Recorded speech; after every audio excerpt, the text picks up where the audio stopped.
Okay, I have up for sale here a Craftsman 6-speed 42-inch cut 13.5 horsepower single cylinder air-cooled riding lawnmower.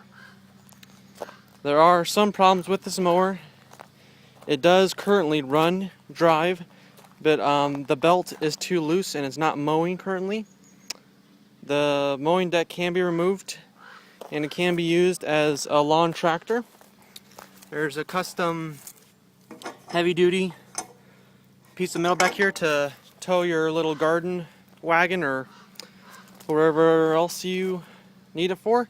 And it's got 6-speed, it's got reverse, and 6-speed. So it does start up, run, and drive. So I guess I'll show you the engine compartment. It's a 13.5 horsepower. It's been maintained since I've owned it. I'm the second owner. And just changed the oil so it's nice and clean.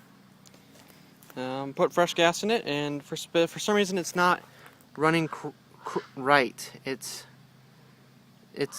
hard to explain, but so that's it. This is the Craftsman lawnmower I have up for sale.